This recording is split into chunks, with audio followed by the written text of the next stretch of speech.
Good morning, everyone, and a very warm welcome to the first panel discussion of the Remote Workforce Summit 2021 organized by Khaleej Times. This panel discussion talks about something that has been going on everyone's mind in 2020 and 2021. Is the hybrid workforce the new normal? Globally, the work-life balance is a priority, and helping employees achieve that has become a major KPI in people-oriented organizations. We are today going to talk about the hybrid workforce. And for this particular panel discussion, I would like to invite Mr. Jayakumar Mohanchandran, the Group Chief Information Officer of ISA Salia Gurg, who will be moderating this particular fabulous session. So I hand over the reins to this panel discussion to Jay to take this particular one forward. Jay, all the best. And it's a pleasure having each and every panelist on board with us here at RWS 2021 organized by Khaleej Times. We welcome you. Thank you so much, Mitsu. I think it's been the pleasure for all of us to be here with all those eminent panelists. So today, this is a very interesting conversation which we are going to have around hybrid workforce. So hybrid workforce, which is the new normal.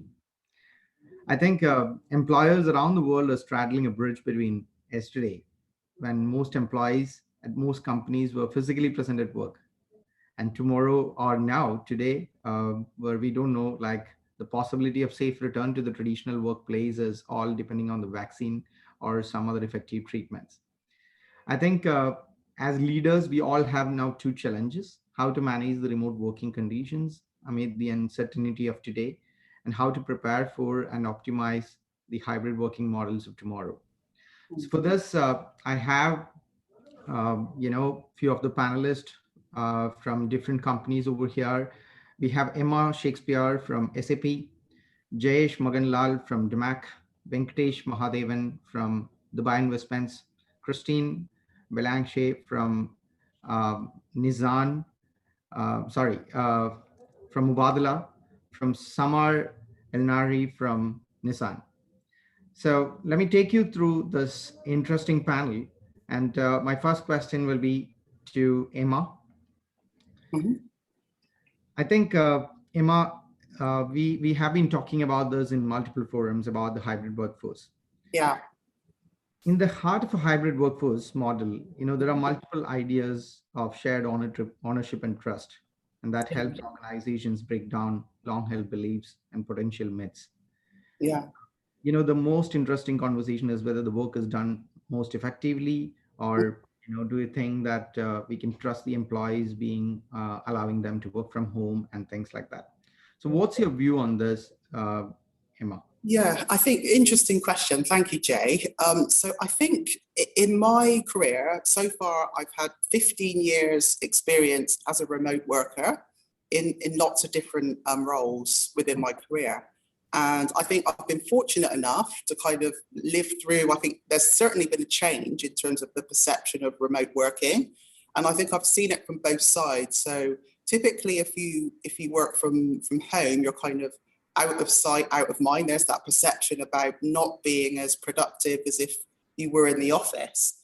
But I think there's other challenges in that if you are in the office and you're a working parent, in my case, a working mum, and perhaps you don't, do the full 9 to 5, maybe you leave early at 3 o'clock, but maybe you start early. Not everybody in the office knows, your work-life habits. So again, that can come across as, are you really that committed? Very similar to even taking, regular breaks in the office as well. How productive is that person? So I think from the studies that I've read, if you trust your employees, and you allow them to create balance, them to kind of manage their time in terms of what hours they work, where they work from, then I believe you get much more loyalty, much more commitment, and much more productive in terms of, working for that company.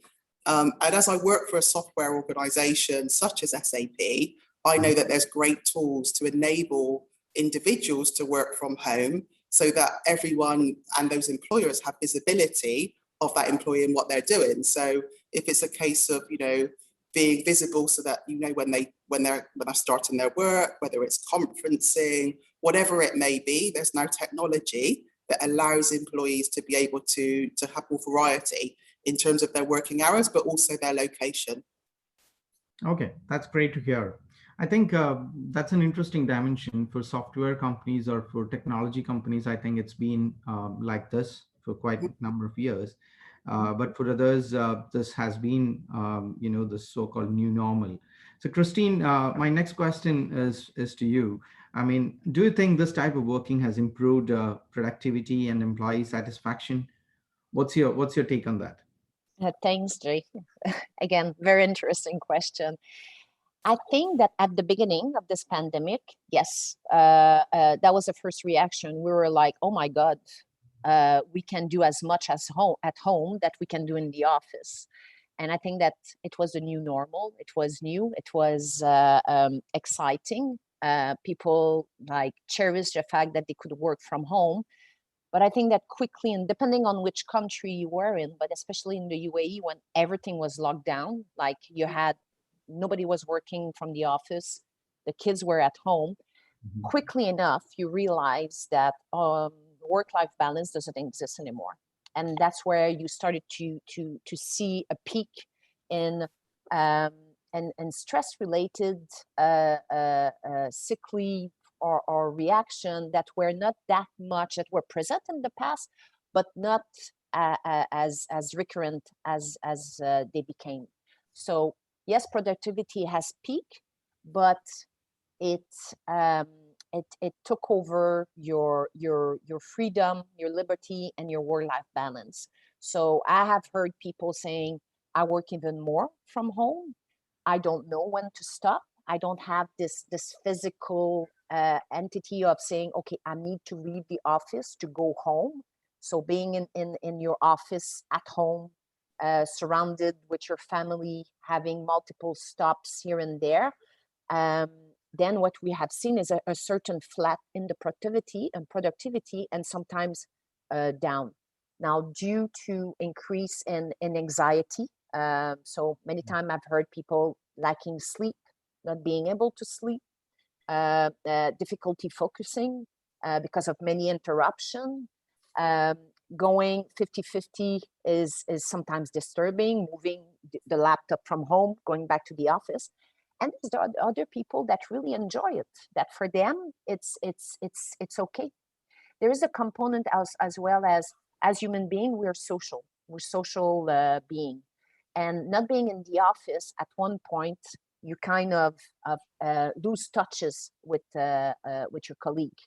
And when we ask people to be compassionate or showing empathy, when you don't have that visual and understanding what it means, then there's a difference of communication, and there can be some conflict that can arise. So that's what we've seen in the last maybe half year since the pandemic, where you had those eclosion of situation. But and again, I think the productivity has kind of, to answer your question, has kind of leverage. Now it's coming back to a more normal way. Yeah, that's very interesting to note, Christine. I think, as you rightly mentioned, being in office actually gives a lot of shared camaraderie and things like that, which we definitely miss in these kind of situations. But I think this is the new normal, and we all get adjusted to that. But at the same time, are we going to see any major reduction in office spaces going forward? Whether this is citing reduced carbon footprint or lowering cost and so on and so forth. This is something which we would like to understand. Probably, may I ask this question to Jayesh? I think, the real estate is going through quite a difficult time in terms of this turmoil and being hit with this pandemic. So do you think, Jayesh, are we seeing any major reduction in office spaces going forward? Thanks, Jay, for the question. From the careers, for my career that I've seen so far and through the pandemic as well, I've seen people, organizations leveraging the pandemic in terms of reinventing the business model altogether, right? So it's already happening where organizations are skimming down on the office space, where dedicated desks are being removed per se, and more hot desks are being made available to give the flexibility to people that are going to come to the office. Right, I've seen lowering cost when it comes to facility management, power and cooling in the organizations, where there's been significant savings on that, and also common, basic IT services such as printing and IP telephony. Huge cost optimization has been taken by many organizations out there, and because with the new methods of working from home, working remotely, having to print documents have significantly been reduced in certain organizations. IP telephony, the classic IP telephony we know in the office, has gone away with online tools that have enabled thousands of people out there, and it's working very, very well, right? And there's another view on things as well, where organizations that have multiple different office locations are leveraging those office locations as a flexible working space for their employees. Means, employees are no longer required to go to their headquarters or designated desk anymore. If they choose to work from an office location or any available space that is near their homes, just to get away from working from home fully, and just to get back into a bit of a comfort space where they can focus and work. That approach is also already being taken, where existing spaces are being renovated into sharing workspaces for the organizations. That's very interesting. I think the hot desk concept is something which has come through throughout this time, where some of the companies even here in the UAE, I believe they have reduced the workspaces and have enabled the hot desk for employees to come and work. And as you rightly mentioned, going paperless, a lot of printing has been avoided, and all the other technologies like the IP telephony and all of those stuff, which was not getting traction, was actually something which we could all see that picking up during this time. Again, if we continue talking in the same line, there is another dimension which is important, and that's my next question to you, Venkatesh. In this kind of a scenario where we have a lot of people working from home, do you think there are security risks associated with companies moving in this direction? And are there any major considerations to be made before we enable a hybrid mode of work? Hi, so morning, all of you. Morning, good afternoon, and evening, depending on which part of the globe you're dialing in. Thanks, Jay, and lovely meeting all of you. Though not excited that it's still virtual, and one was hoping it will get real, and so we are a little away from that. Your question, Jay, is absolutely bang on. We while we're talking about remote working and we're talking about working from home, I've always believed that working from home and remote working have kind of become a thing of the past now. In the last 1 year, when the pandemic started, all of us, including myself, hoped that it will go away in a month, 2 months, a quarter, 2 quarters, and we are practically now into the 5th. And while things are much better and people have got vaccinated and all of that, I think the remote working, and I would like to call it the work from any remote anywhere concept, is kind of here to stay. And organizations are spending a lot on infrastructure, have spent a lot on technology. And in my opinion, if an organization has not got their remote anywhere or work from anywhere model right in place by now, they're probably in a little bit of trouble already. So, and brings me back to your question on security. Today, we are faced with a dilemma. Users, the stakeholders, are demanding a lot from IT, not in terms of support, but they're saying, give us new applications. They're saying, give us a lot. They're saying, give us devices of our choice. We want to be able to work from wherever we are working, but at the same time, we want higher productivity. We are not happy with just being able to work the way we were from the office, because the market dynamics have changed. So we want to be able to ensure higher productivity. So that puts a lot of pressure on IT, because the information security guy or the CISO is going to sit and say, there's no way I'm approving this, because this is going to open up the floodgates and I'm going to be hacked and there are going to be cybersecurity issues. And it's not a secret that we are all grappling with cybersecurity issues globally. So really, I think the employee expectations between high productivity and IT security need to be bridged. So I would think it's one of the biggest things an organization can do is a change in leadership mindset. What we need today is really leaders to be able to think differently. It's not about a technology mindset any longer. We are living in new times. We need leaders who can figure out ways to measure productivity. Technology security it is going to stay. So do we need modern infrastructure and latest technology? Absolutely. We're not discussing that. That's hygiene. But what we need are modern management techniques, modern methods. Can we invest enough on security? And the enough on security is a moving goalpost. You might have taken approval from your $1 million, and even while you are a quarter into it, you suddenly realize, oh my God, I need about 200,000 more. And obviously, when you go with a ask, the doors are welcome. So as CISOs, as CIOs, we are all struggling with the same too. But is security an issue? It will be. It will continue to be. Will we be vulnerable to our work styles? Yes, we will be. But at the end of the day, I think we need to move on. We need to stop being paranoid. As security, as IT, we need to work closely with business. All of us don't run NASA or don't run extremely high, tight, rigid environments. So let's not overanalyze and weigh ourselves down with putting all security controls in place. Because remember, there is always a trade-off between how much security you want and being for the users to be able to work smoothly.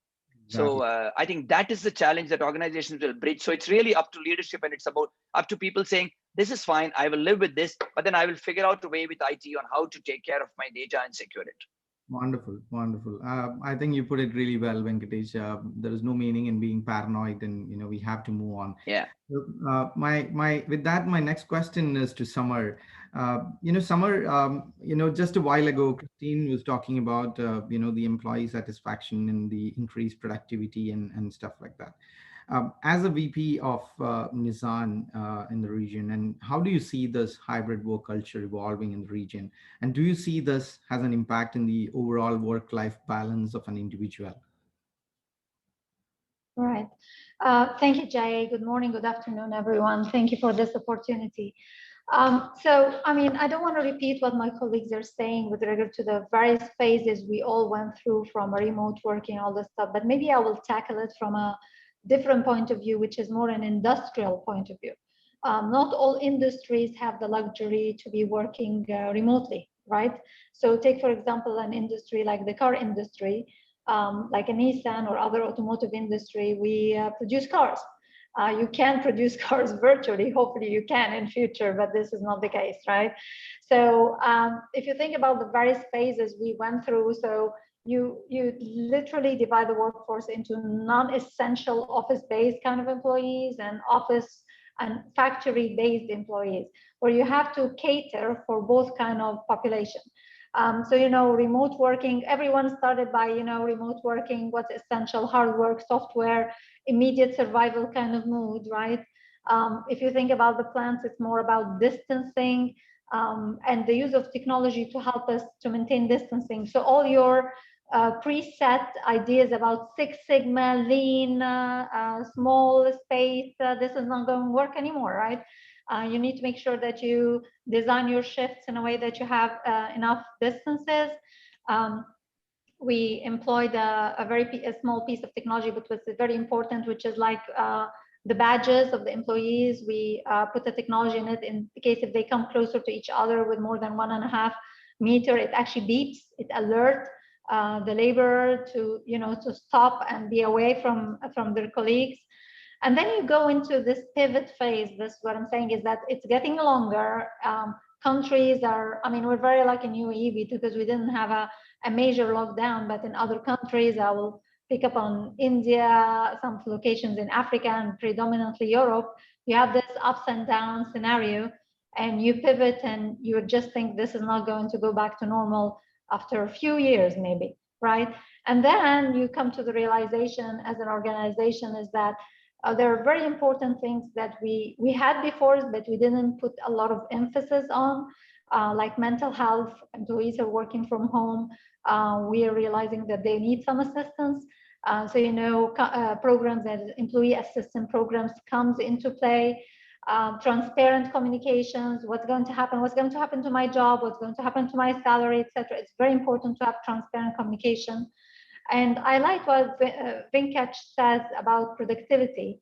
So we need to really move from measuring productivity as someone touching the laptop or touching the production line into more a qualitative productivity, right? So in reducing your errors, reducing your time to spend in non-productive work, and move from more quantitative to more qualitative measures as of measuring how the employees are productive. I'll go back to Christian and Emma's about this, working from home and work-life balance.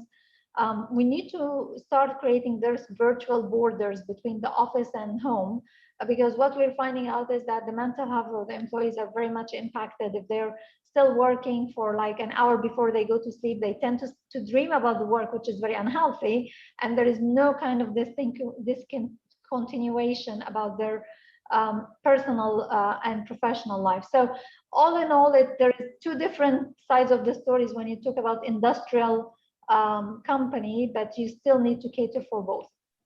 Wonderful, wonderful, Samar. I think not quantitative qualitative inputs needs to be considered, and also to draw a line very clearly between the work and the personal life. So that's something which is very, very important. So that brings me back into Christine again. Christine, we just spoke about all of these areas and dimensions, but at the same time, are we losing anything, which we don't have by we don't have people at our offices where majority of them are remote working? What do you think? No, I don't think so. I think through every pandemic this world has gone through the last 100, 200 years, the human being has evolved and come stronger out of it. And I think that's what we're going through right now. And it makes us realize many things, both professionally and personally. Makes you reflect, makes you cherish the life that we are in, makes you realize a little bit more. I'll take an example of one of our employees says, you know what?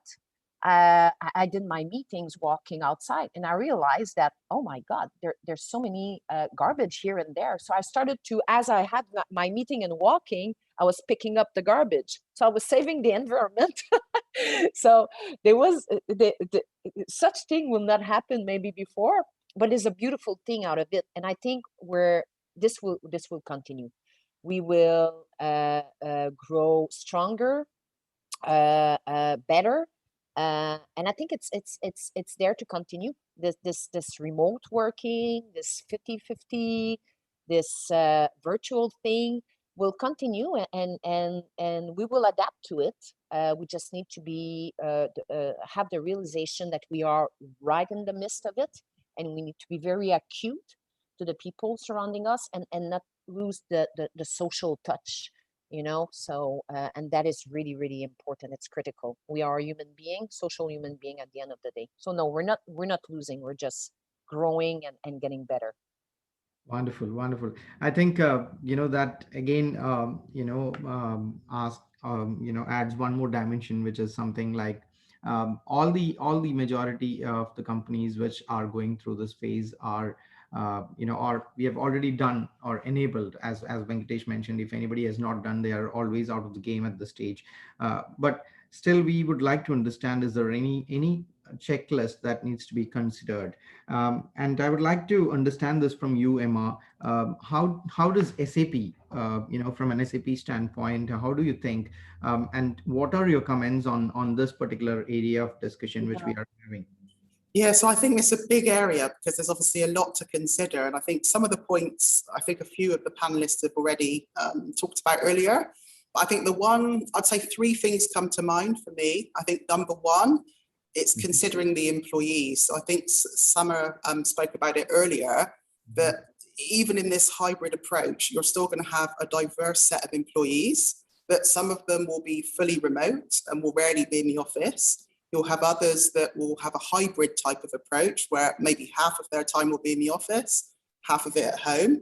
And then you've got the other side where in certain industries, maybe manufacturing that Samar spoke about, where they have to be fully in the office for the majority of that week. So I think one of the biggest challenges is, I think, managing those sets of employees and making sure that companies create a culture which is seamless, people can still come together. there's a way so that everybody's still, working towards a common goal. So I think number one is, I think, just identifying the employees that fit into the various buckets, and then making sure you create that culture to keep everybody to have that kind of seamless, that one goal, whatever that is for your company. I think number two, Venkatesh touched on it earlier, which is around mindset. And I think leaders play a really big role in this, because traditionally, as I mentioned at the beginning, I've had the opportunity to work remotely for a number of organizations for a number of years. And I've seen where the misconceptions in terms of remote work can I think, hinder the employee. So it does involve a change of mindset in terms of how you approach that employee, how you support them in terms of balancing their time. I think also investments in terms of mental health. But I think overall, it's kind of working out a new way to trust your employee and communicate with them in a different way. But it's all about mindset for me, which is number two. And then I think the third thing is all about technology. I think there's many companies today that was not prepared for COVID when COVID hit. And I think now what we're seeing, particularly in SAP, is a rise of companies saying, look, we need to digitally transform, we need to be prepared. So if this happens again, we've already got tools in place to allow our employees to be productive, to be at home. They don't need to wait to get something signed. Maybe, workflows can be automated. We don't need to have somebody in the finance department receiving invoices. Maybe that can automatically be captured using technology. We don't need to have someone processing expenses. Maybe they could do that on an application. All these types of things need to be considered for particularly companies where they have like manual paper processes where their employees can be freed up, to do more productive work. So technology for me is obviously close to my heart. It's like, that is pretty much what I do day in and day out. But yeah, I think technology, I think mindset, and then I think just always have the employee and the culture in mind across all of those different employees. Wonderful, Emma. I think you summarized it really well in terms of the employee and the culture, the mindset, and also the technology. I think these are the pillars which any organization needs to consider if they wanted to, make sure that the team is working really well or their employees are performing really well through these times. So that brings me into, one another area, which is, we discussed about this, Venkatesh. I mean, this question is to you. We discussed about the real estate cost savings, and also there is a lot of employee satisfaction or increased employee satisfaction. But other than these things, do you think any major dimension which we have missed out, which are the benefits of hybrid working? Oh, several, Jay. And I think the biggest thing that stands out for me, personal experience in the last year or so, is change. Organizations have spent thousands of years, all of us have done massive implementations, geographies, and the one thing that we all grappled with is really change. And the pandemic has taught us that people are willing to change, whether they liked it or not. What has now happened is I find very few sentences such as, I don't think this will work, going around the table, which for me is a huge relief. So when you went with a technology or a business solution, typically the first thing is people say, no, this will not work. My users will not accept it. I'll give you a personal example. I'm right now remote anywhere. I'm not at home. I'm not in office. And I made sure before I come here that I will be able to log into this call and I have decent internet connection. So that's something that typically I would not have done about a year back. I would come here and figure it out, right? And then, so what's happened? So that's one thing. Second, I think so that's one immediate benefit. The second immediate benefit, which we are all already experiencing, it is safety, safe of infection, really. By continuing to stay indoors or by continuing to stay in the areas that we are comfortable with, we are probably probably avoiding the spread of any viruses that we may be inadvertently or unknowingly carrying around. So that's one thing. And maybe that's the one way to beat the pandemic. The third, I think, is really, which leaders have already started embracing, is how can employees start collaborating and engaging more effectively without being in that square, oval, round conference room. I think that's one huge thing that has happened. And gone are the days of I can't hear you, I can't see you, and it still happens, but it's not too much. So it was and we've seen enough memes on WhatsApp going around, right? So today it's a welcome sight to see a kid running at the back, or you spilling coffee on yourself, and it's nice, people laugh. I think that's the third big benefit for me. And I think the fourth, which is the biggest benefit, is employee mental health. I think all of us feel safer when family is with us, when we are with family and near and dear. I think that's one thing that really has helped by us being able to work where we are. I think we also better or are more productive with the near and dear ones. So I think enough and more savings. But if you had asked me this question a year, I would have said zero. I've worked remote, but seriously, I would have said zero. Although I haven't been saving the environment as much as Christine has, but seriously, we've all been. I think hugely I have benefited. Yes, I can assure you that 50% of the people want to get back to work, and this goes for both and the husband, right? They've spent enough time with each other and say we need to get back to work. So, but seriously, it's been great. People have accepted change. People have embraced change. I've seen it in my own organization. People who are vehemently opposing change, saying, Venki, we need this to work. We need to reach out to consumers. Our customers will not come to the site. So that's like brilliant. Let's take the where it belongs, or let's take the water to the horse. So that's happening, and that's for me is a huge paradigm shift. So I'm smiling today. Yes. Great, Venki. You made those points very, very clear and natural. Jayesh, I mean, let me ask you this. Do you think that tomorrow's work model, on this kind of a dimension required some other sort of skills, or, some skills which we all doesn't know or which we all doesn't have at this stage? Well, I think, you definitely need new skills when working in an environment that is really upon your own self to manage, right? So time management is something very essential, and it's something that a lot of us kind of forget when we are in the office, because we're very structured in a way. We've got office timings and stuff like that, but when those boundaries go away, it's really up to us how do we manage our times.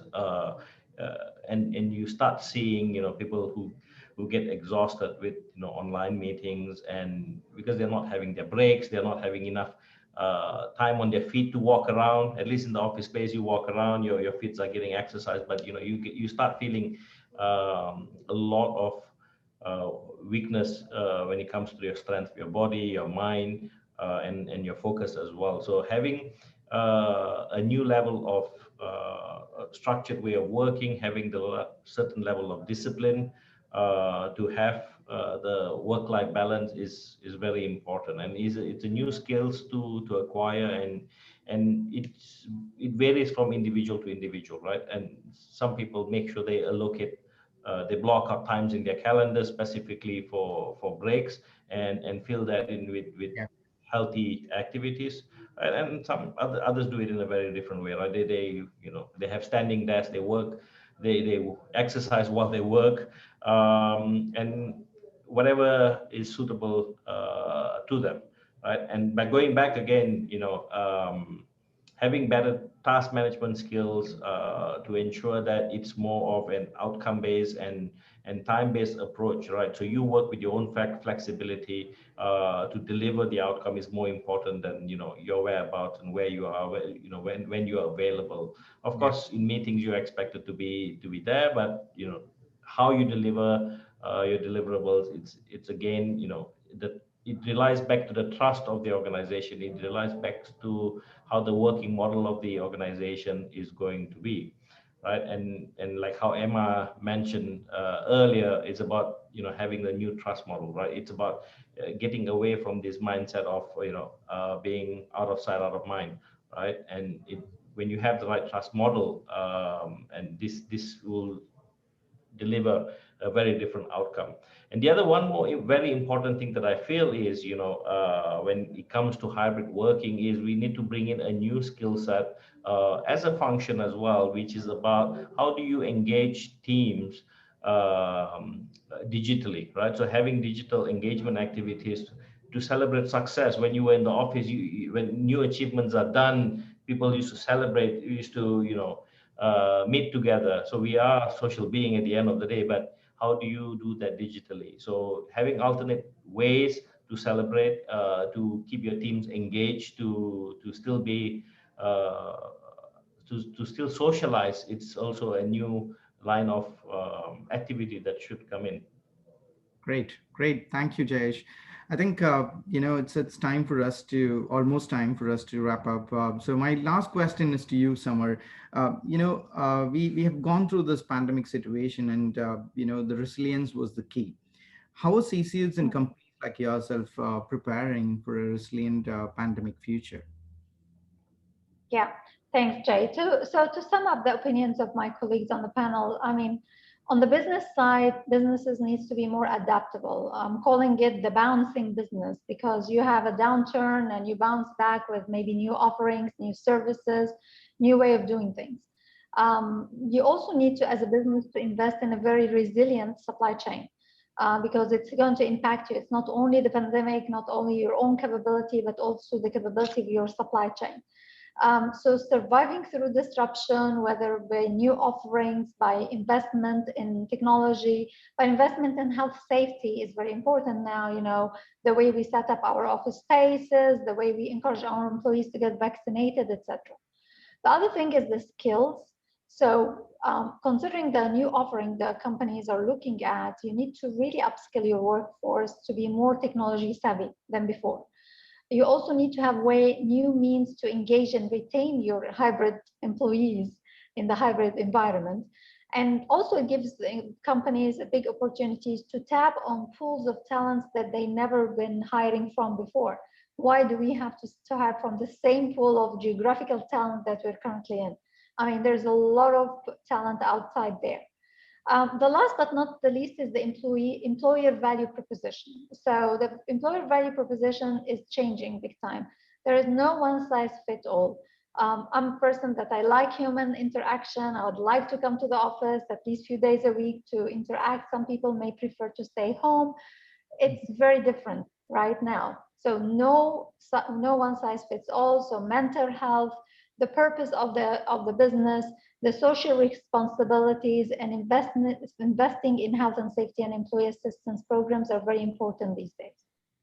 Wonderful. Thank you so much, Samar.